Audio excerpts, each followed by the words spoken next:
So I'm going to start with some of the challenges that I faced or that I'm still facing, and some of the steps I'm going through to try to get that figured out. The biggest thing is moving from Google services over to Apple services. You might have to do a little bit of work with getting your calendar all figured out and your mail and all that stuff. The one big thing for a lot of people is going to be Google Photos.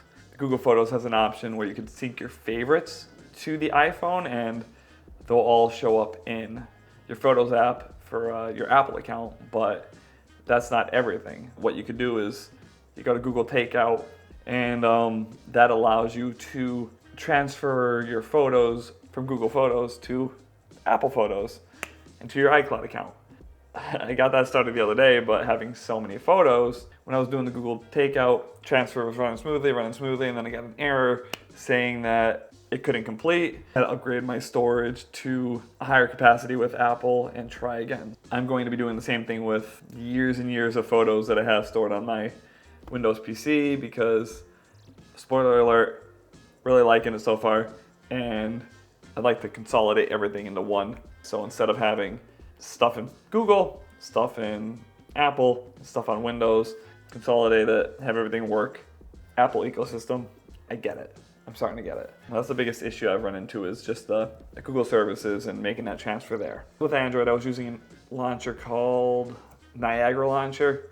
It uses a stacked widget design, which is actually something that Apple incorporates. The most surprising thing for me is the way that they handle the your app library. So let's scroll over one, and there you have it.